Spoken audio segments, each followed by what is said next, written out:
Hello, Hello, it's JTH here. Mr. Tails the Phantom Hero. And now we are beginning chapter 2 of. Whoops. Something popped up. Anyways, JTH is here. We are here to begin chapter 2 of Stripes and Scales. I'm wearing a mask. Anyways, here we go. Chapter 2 The Obvious Solution. Time to go get to the sexy zebra. Spike knew the trail well enough to avoid any possible dangerous creatures. The last thing Spike wanted, on top of his discomfort, was a monster jumping him. What is going on well? I guess so. Although at the moment his only pest trouble would be an abundant amount of insects that found him to be a delightful afternoon treat to feast on. He conjured up a bit of flames and blew all of them away with a single breath. Don't mess with me! He was successful in blocking out his discomfort for a short while, but the burning, itching sensation inevitably returned along with the insects. He was really starting to hate this forest. Stopping at a crossroads, Spike rubbed his chin and frowned. Okay, Zecora's hut can't be much farther. Just gotta figure out which direction it is. Now, what did Twilight say?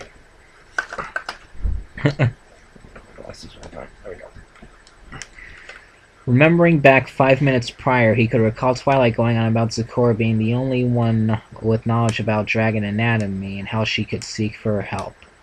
And how he could seek her for help. She then started talking about directions, which she started turning her out so she could scratch a particularly itchy portion of his lower calf. Then she said some more words and wished him luck, and now he was here. Well, shuck all kinds of duck, Spike concluded, shrugging, and he went in the one direction that never let him down before. Shuck Forward. all kinds of duck, huh? Where he was going, he didn't need paths. As the foliage of the forest grew thicker, Spike never felt more relieved to see the infamous poison joke. He recognized the patch from a few years back when Zecora was believed to be some sort of evil enchantress. She's an evil enchantress and she does evil dances. I don't remember the rest of the song because it's been so long, but I know that she's gonna gobble you up in that big days too, so wow! Wow. Catchy. It's a work in progress. That means she couldn't be too far. He briefly considered taking a step into the blue petals in the vain hope that whatever cruel joke they played on him would at least fix his itch. It would probably make it worse. However, he thought better of it and decided that the type of test was a bit too risky to pull. Considering it was poison joke, his itching would most likely become even worse. I fucking called it. Even the most violent animal would never come near a patch of the flowers, so Spike felt comfortable raising his voice. Yo, Zecora, you out here? I've got a bitch of an itch that I need to ditch. Could you help me out?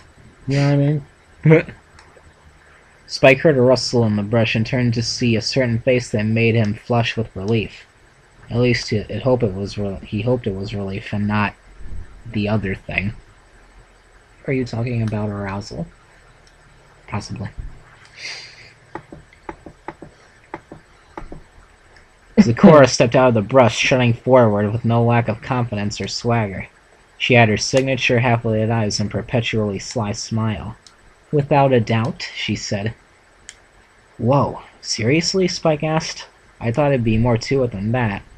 Like a series of tasks to go out into the forest and collect supplies or something endlessly needlessly tedious.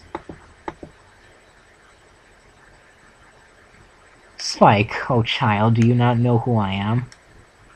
I know the quarrel that makes you say damn. Zecora turned, revealing her large hide pouch, which was chock full of canteens, flowers, animal livers, and fungi. I am familiar with draconic adolescence, and I can do away with the itch's presence. So she can help. Well, that's good at least. Spike fist pumped. Sweet! I thought for sure I was gonna go mental from this constant itch. Taking a step forward, he quickly stopped in his tracks and remembered that the poison joke was in front of him. Oh yeah, do you know a safe route back to your hut? Of course. Now let us strut. Rhyming with what he said. Okay. Following close behind Zecora, Spike ducked under a low-hanging tree branch and tripped over roots. all while avoiding the dreaded contact with the poison joke. Zecora traversed in the forest easily, not a step out of place as she walked calmly forward. It was all in nature of her. Spike couldn't take 2 steps without fumbling into a bush or a tangle of vines. Well, you are taller. You are older, therefore you're taller. Ah. Eventually, the two reached Spike's salvation, which just so happened to be Zecora's hut. Spike smelled the incense before he saw it. He was so eager to go inside. He didn't even take care to notice the hut's low-hanging entrance. Like many a times at the library and various other buildings in Ponyville, he smacked his forehead once more. Ugh. His growth spurt still not catching up with him mentally. Damn it! Spike cursed, rubbing the sore spot on his noggin. Well, at least this took his mind off his horrible skin condition. For approximately 2 seconds. Double, damn it! He reached for his back, but he felt a hoof there before he was able to scratch. Womp womp? What's that? Who knows? Oh, Zecora's hoof rammed into the small of Spike's back twice. The dragon kneeled over and moved forward slowly, managing to get inside the hut. He didn't have time to appreciate the painted woodcut decor of Zecora's hut. He immediately went for the couch, which was draped with leopard skin. Ooh. Sweet orgy with Celestia. What did you do that for? Okay, that was funny. My medicinal techniques are the nervous system's bane. I asked, do you feel any pain? Zecora set her pouch down near the doorstep, already sorting through the items at an easygoing pace. Of course Spike reached for an itch upon his chest, only to realize there was no itch. Oh. For the first time since he could remember, that nagging, tingling feeling for him to scratch part of his body was gone. He felt enlightened, almost like he had been transported to a higher plane of existence that had no itching at all. Interesting. I actually feel pretty great now. What did you do? Zebracean remedies are of a physical process. For bodily solutions, there is no contest. Interesting. I'm gonna say it right now. If I were ever in Equestria and like the apocalypse was happening, I want a couple of zebras with me, just so they can make all their healing poultices and stuff like that, and keep me the fuck alive. Yeah, I don't give a shit if zebras are shunned. I don't give a shit. Help me live. Spike's head perked up. Wait, so you can fix up my itch just by giving me a massage? I'm in. He felt a little bad for putting down Twilight's offer, but at the same time, he had a feeling Zecora would be more adept at the practice. How do we do this? Zecora chuckled and shook her head. As Spike's smile slowly fell, she went over to her cupboard and started searching through several rows of bottles.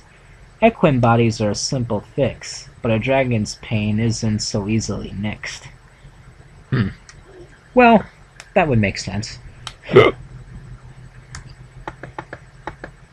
So, what? Some sort of potion? A body wash? Is there any lotion involved?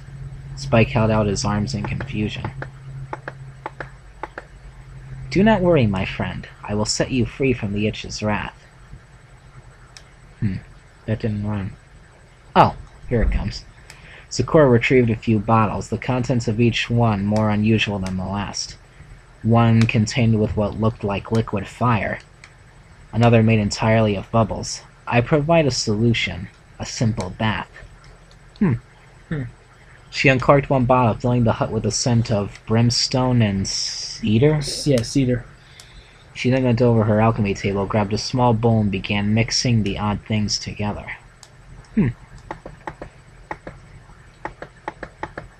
I don't need a rubber ducky on me, do I? Why not? Rubber duckies are fun. Spike asked jokingly. He shifted his position on the couch, moving his head so he could see what Zecora was doing. However, that interest died when Zecora's plump flank came into view. It was different than Twilight's, who was rather pudgy from too many days of being cooped up in the library, my bad. Zecora's was firm, toned from years in the forest and foraging food that helped her stay in top physical condition. The spiral pattern on the glyphs only further accentuated the muscle beneath her smooth coat, which was enticing with new urges like never before. That perfect bum, accompanied with Zikora's exotic accent, made Spike's scales rather moist. I won't lie, that's very true. I mean, come on, like, seriously, a girl with a tribal accent is just fucking sexy. I wouldn't know. Oh, someone's here. Oh, Bombs is back. But he's got a pop. He's got a popsicle. How'd it go out there? Good. That's good to hear. He was helping my dad with something. We're in the middle of doing a reaction, but, just do what you were doing. Zikora looked over her shoulder at the sound of Spike's heavy breathing. She smirked. You seem to be wet. Best clean up that sweat. Spike looked over his body, realizing that steam was pouring out of patches on his scratched-off skin. Yeah. Oh, great. Another weird side effect. Zikora, what's happening to me? Is it normal for dragons to just become a sauna? It doesn't take a wide face to know you have obtained a certain age. Both grow into adults over time. Adulthood for dragons is a more difficult climb. Okay, I give this guy a lot of props for making the rhymes with Zikora. Yeah, usually that's tough to do. Yeah, I give you a lot of props, whoever wrote this. Very painful and aggravating, it may make you wish to shout, but there are ways to coax your inner dragon out. Do those ways involve a solution to stop my scales from making my life a living hell? Spike asked. He winced at the telltale sign of an insufferable itch that began to rise forward again. Also, might I add, a fast solution? What the fuck would I know? I think I might know. Hand me my bag. Keep going, I'm listening. Okay. Zikora took notice of Spike's distress and got back to work, mashing the ingredients together even faster than before. Be patient, my friend. Soon your pain will end. You heard that? Oh, I didn't hear anything. my arm cracked. I didn't hear anything. Ugh. She turned straight over to Spike and presented the bowl to him. It desires a dragon's fire. Oh, I guess she needs some of his fire breath. Just need to turn my phone off. It's dead. I guess she needs Spike's fire breath or something. Yeah, something like that. Ow. Oh, my arm. Oh. You alright, dude? Ah. Normally when my bones crack, it hurts. Only for a while? Yeah, keep going. I'm still listening. I'm sorry. Spike peered deeper into the bowl, looked up back to Zikora, then back at the bowl, and then shrugged. Snorting, he sped out a fireball loogie into the bowl. Ew. Hope that's good enough. Much to Zikora's approval, the mix began to mash together and into a steamy, glowing heap of white ooze. It was like hot lotion. First, we must let this be. She set the cup aside and clapped her hoofs together. Now, if you would kindly follow me. Zikora turned a single hoof and strode to the back of the hut. She lifted the tribal pattern drape, beckoning Spike to come with an unusually sly come-hither look on her face. The young dragon couldn't help but obey. Following her beyond the drape, he entered the inner sanctity of Zikora's potion-making. Vials and bowls lined the shelves, some spewing out strangely colored smoke onto the floor. Cool. In the center of the room there was a large pot where a boiling green slimy concoction could be seen brewing under a low flame. There was no light, so the room was dim, the only light coming from the illumination of the flame. Wow, really nice place she got here, Spike muttered, gulping when he caught a look at the various meticulous-looking masks lining the walls. So, this is where you can kill my itch? Mm-hmm. Zikora approached the pot, retrieving a huge bucket of water beside it. She stood on her hind legs and poured the whole bucket's worth in, making the room feel a little more humid in the process. This is the cauldron in which I bathe. I will let you use it for today. Oh. She bathes in a cauldron? I guess so. Double, toil in trouble. Fire burn my cookie in my fucking cauldron, dragon. Spike paused. He found it a little difficult to understand her instructions after the image of her bathing was implanted into his mind. She could probably make sure to get every single itch out of her coat covered in soap. Then she'd have to wash it all off again until blinking repeatedly. Spike glanced at her and asked, "Wait, come again?" Oh, that was probably just you. Zecora gestured to the cauldron. "Step into the water. This won't take long. Leave the rest to me, and soon your itch will be gone." Okay then. Spike walked over to the cauldron and was instantly relieved when he saw that it was big enough for him. He hadn't taken a dip in anything close to a hot tub in years. Dipping one foot in, he instantly felt a fresh wave of heat rise up his warm body and bones. Dragging himself over the top, he quickly dunked his whole body into the strange mixture, foregoing testing the waters. In an instant, his entire body was enwrapped with a field of heat so deep he could actually feel it. This was tough. Even hot lava didn't affect him too much. Whatever potion Zecora had brewed was making his skin feel like it was boiling, only momentarily, since soon enough it ebbed into a relaxing, blissful warmth that loosened up his muscles just right. Nice. Embrace the warmth, the moisture, the smell. Spike lay back against the edge of the cauldron and did just as she commanded. He hadn't felt comfort quite like this in what felt like a lifetime. Except from the temporary bursts of sweat and steam, he had been so dry ever since the itching started. He nearly teared up the sensation of the warm hot water wrapping him up in its soothing embrace. His insides were sated as well, with the moisture climbing up his nostrils and cooling his inner fire. For once, he welcomed the steam emitting from his scales, acting like his own personal bathhouse. Well, except for the sultry-voiced zebra in the room. "I owe you for this," he said to Zecora as he laid a hot towel I owe you for this, he said to Zecora as she laid a hot towel over his eyes. "You are correct," she chimed, "and later I will collect." Okay. Psst, psst. She's gonna boink him.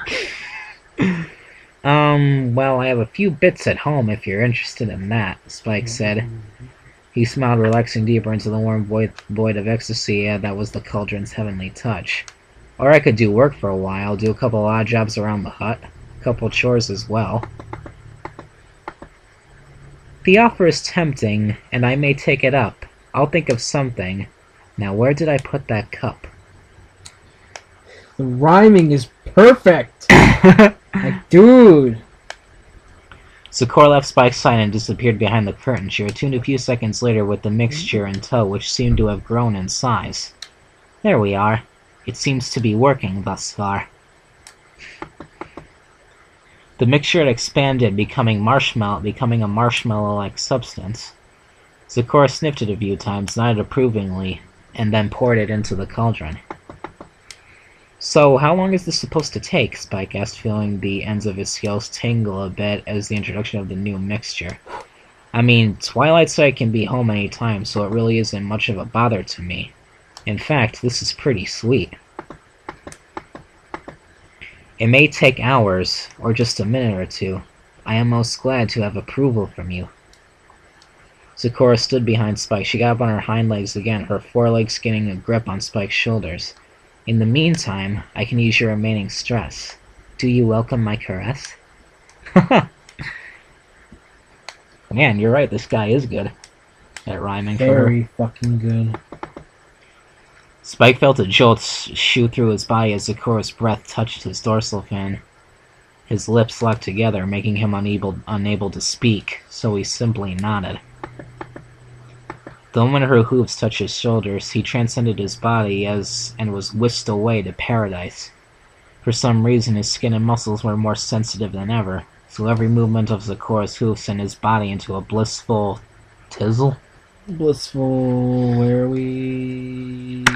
Yeah, I guess tizzle. Whatever that is. Oh, for Christ's sakes. His tongue rolled out of his mouth and hung out of his jaw, while the rest of him practically melted under Zecora's amazing touch. Already any memory of the living hell he had been through drifted away, to be replaced with an oasis of good feelings and even better sensations. Lifting the hot towel from his eyes for a moment, Spike peeked out and saw several of his scales floating to the surface in the mixture. Hey, I think it's working. Good. Damn right. He let the towel fall again as Zecora's hoof touched his biceps. My oh my, strong like a boar. Truly your might has won you a paramour. A paramour? I guess so. It seemed like such a forward question, but Spike was willing to answer. Paramour? No, not actually. I don't have any, Mare. Not at the moment, anyway. Oh, I guess it's like a fancy word for like a mate. I guess. Spike arched his back, 2 lumps on his shoulder blades starting to feel sore. Luckily, Zecora's hooves were over there right away, every touch cutting away at his displeasure like clippers removing weeds in a garden. Each poke and prod was meticulous in nature and made to ensure maximum enjoyment for Spike. Already the soreness died down as Zecora tentatively rubbed the lumps in small circles, fluctuating her movements and tantalizing breaths on Spike's dorsal fins. Oh, dude, that is heaven right there. Oh, this is heaven right here. Spike sighed, drool hanging from his mouth. No mare for you? Zecora asked, though it didn't seem like a question, more of an acknowledgement. Then say with clarity, whatever became of you and Rarity?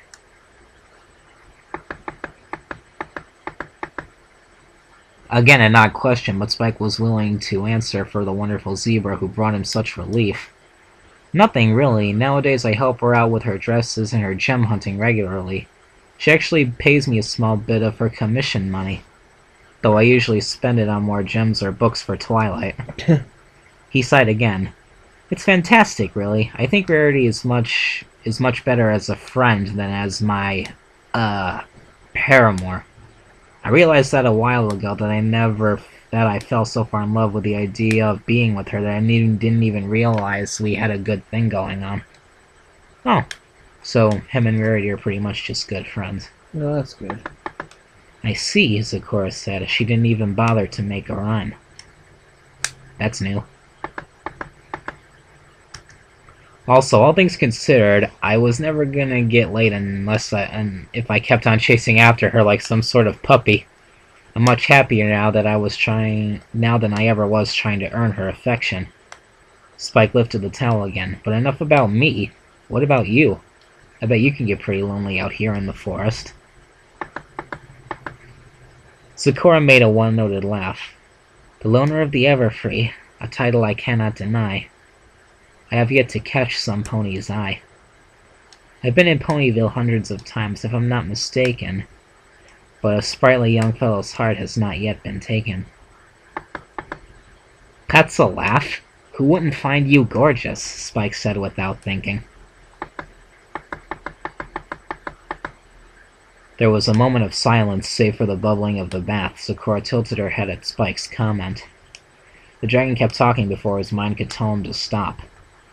He suspected he was becoming so relaxed that he couldn't bother to keep his mouth in check.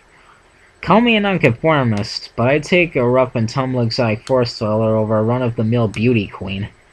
You have this sort of natural beauty to you, you know? Couldn't find anywhere quite like you in Ponyville. Heck, in all of Equestria. I tell you something, Zecora.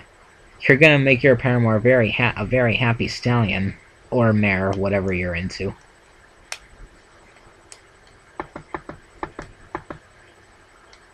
Zecora went a while without blinking, but she finally let her smile return. She seemed utterly flabbergasted. Perhaps that is true. Thank you. She craned her neck and removed the hot towel from Spike's face. He was about to ask what she was doing, but his words were preemptively silenced by her lips on his forehead. Aww. Cute. That's cute. Oh. Spike's eyes were held in place, looking up at Zecora and her wistful smile. Her eyelids were lowered as per the norm, but there was something new there. A hint of red along with the black and white and an expression that looked longing.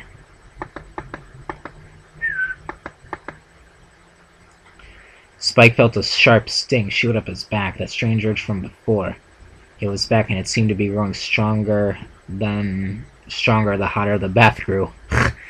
He didn't know what it would mean for him or Zecora, but it didn't matter to him at that moment. He couldn't stop himself. He gave in to his desire, eagerly awaiting as Zecora lowered her head again. Spike lifted himself up by his elbows and his lips met Zecora's halfway. They're kissing. Spike thought he was warm before, but now he was practically on fire. The warm wetness of Zecora's mouth was paradise to bask in, and his tongue couldn't agree more. It slithered inside, wrapping its serpentine form around Zecora's tongue and squeezing it playfully. Though Zecora didn't back down either, forcing his tongue along for a ride into his mouth as she wrestled it with her own inhibitions, both trading saliva as their tongues pitted against one another in the embrace of the kiss. A crescendo met Spike's urges, turning into a deafening roar that filled his mind with white-hot desire, so much that he couldn't hold back and just sunk deeper into the kiss. He grew sloppier, more forceful. Zecora was willing him to do as much as he needed to. He continued to slide his tongue across that range of her mouth until he finally mustered up the courage to pull away and see her reaction. All I can say to that, in the words of... who was that one old WWE superstar, Ron Simmons? Damn! Yeah, that's it. Nonsense. That's all I can say. Damn! Farouk is also his name. Farouk? Yeah. Oh, from the ALA. Yeah, APA. I think. APA. Is it APA or ALA? I don't remember. I think it's APA. Yeah, Yeah, I think you're Farouk right. and JBL. Or Bradshaw, as he Yeah, was called back then. the Alcoholite Protection Agency is at APA. Yeah. She was still smiling. Oh, God, I gotta pee. Spike's mind floundered to seek the right words to say as reality caught up with him.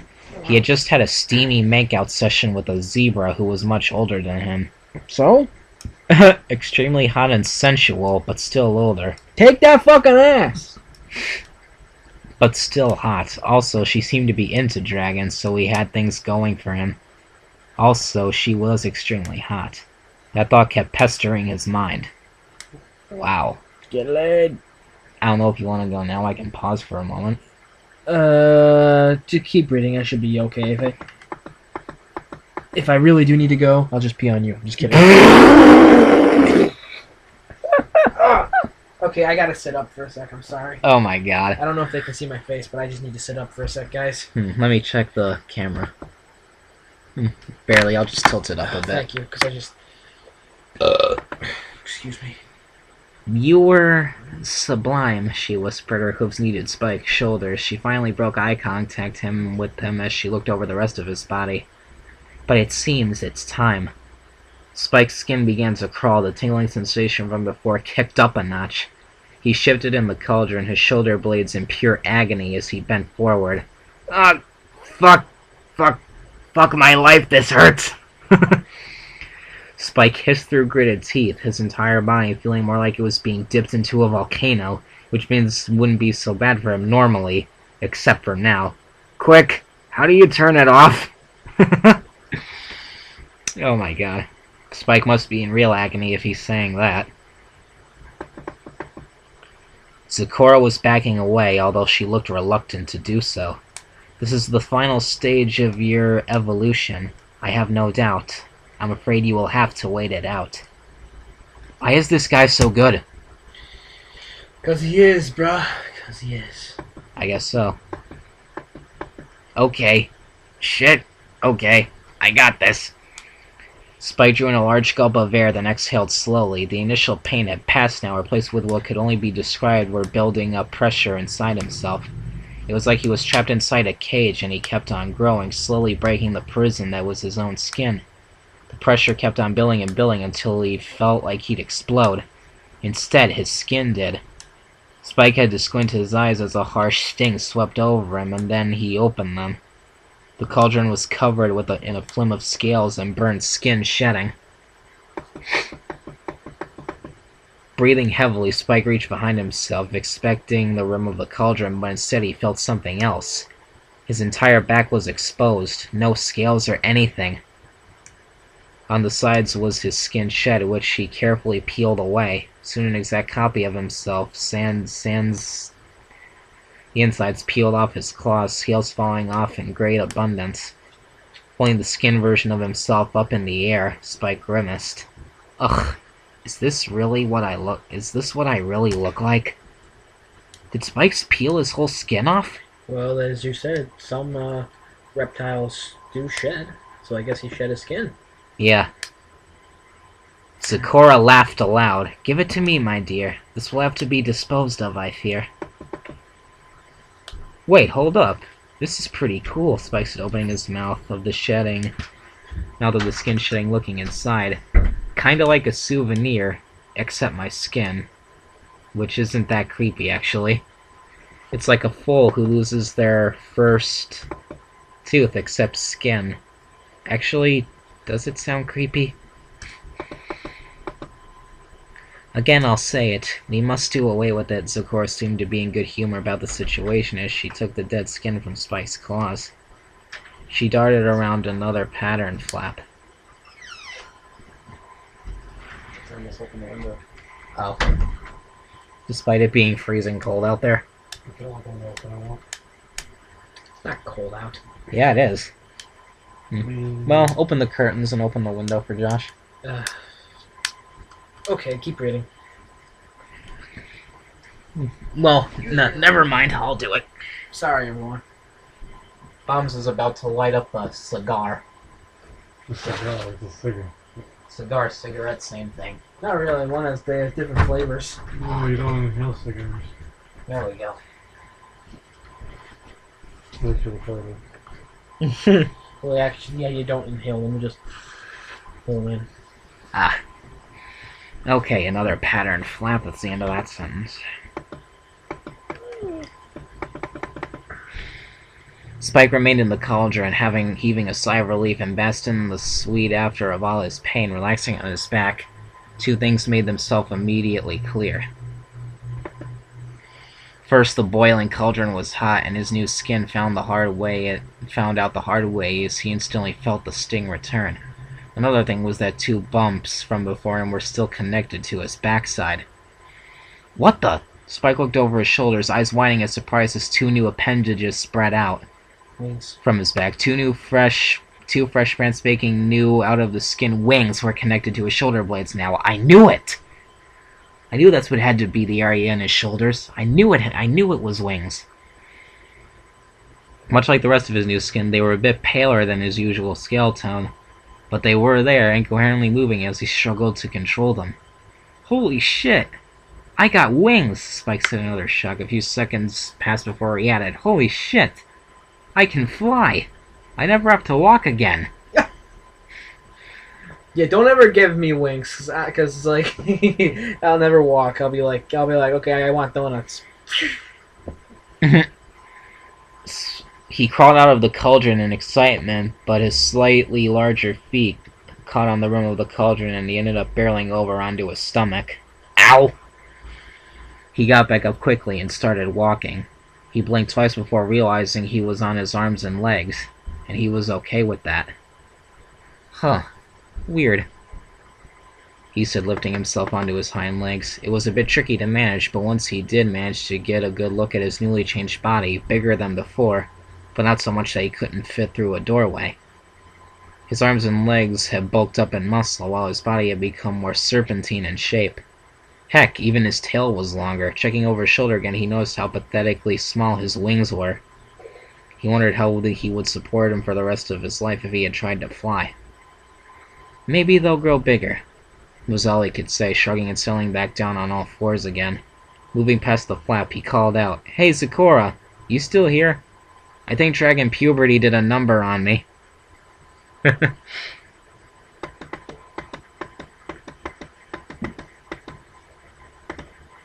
Zecora was entering the hut, but no longer holding the old skin. She paused at the sight of Spike, sizing him up with a bit of a twinkle in her eye. Yeah.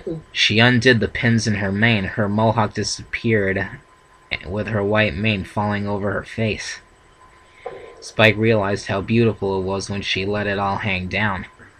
He was captivated by the splendor of her face, the way her mane shimmered in the light of the fireplace, and those deep pools of eyes that he practically dived right into without a moment's hesitation. Not even when he first looked upon Rarity had he been this enamored with the mare before. Gulping, Spike stopped in his tracks while his mouth sputtered, grasping at straws as to what to say. Wow. You're looking nice. Spike's cheeks were a rosy hue, even more noticeably on his fresh shed skin. Beautiful, even.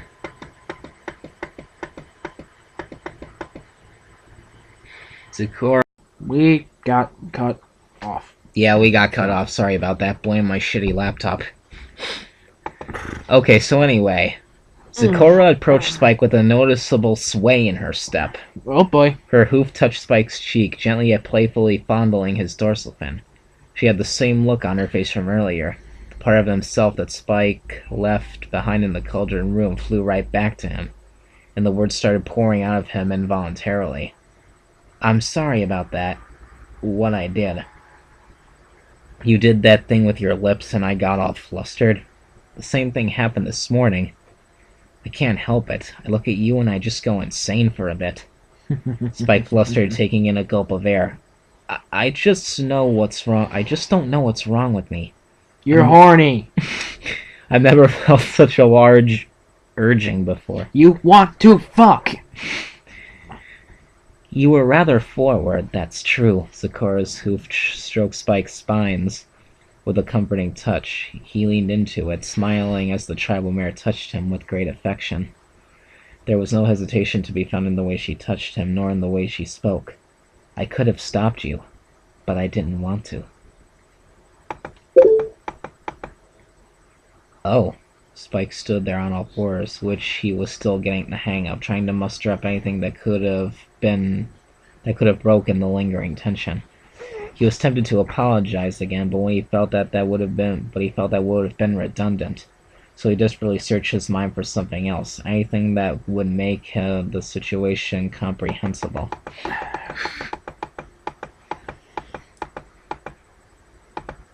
There we go. Zecora closed her forelegs around Spike and pulled him against her.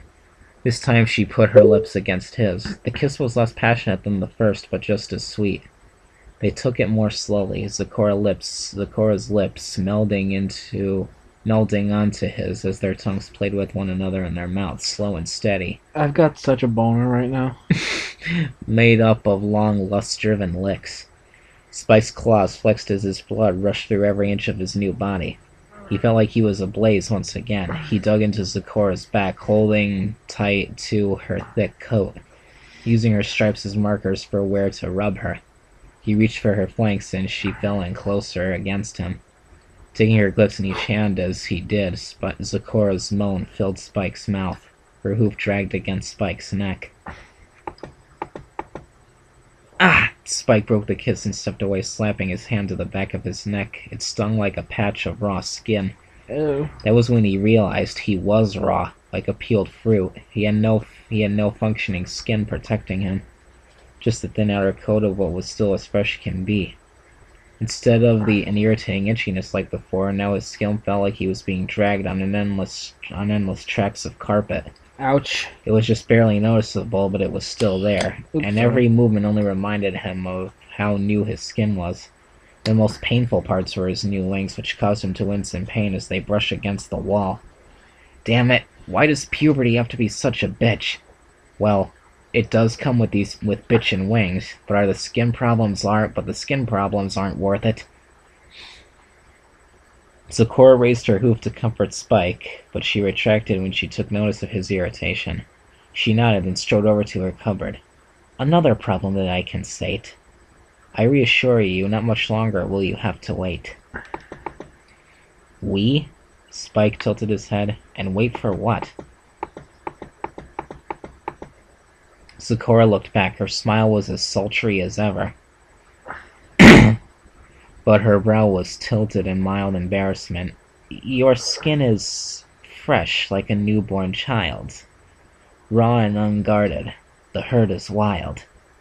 Spike realized that he wasn't the only one who was letting his tongue slip today. Can you please turn that pinging down? Yeah. He had also realized that what Zecora meant, but in a strange way. He wasn't at all upset by the idea.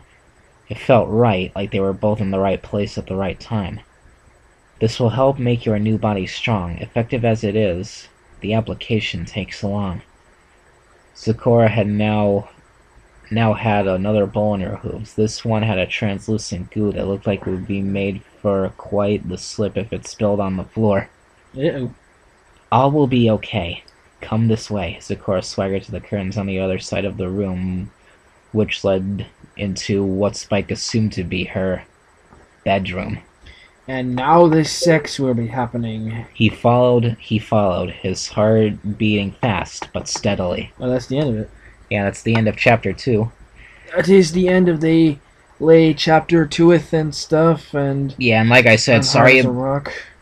Yeah, like we said, sorry about that, but we got cut off. Blame my stupid laptop. This is JTH, and we will see you in part 3. Goodbye.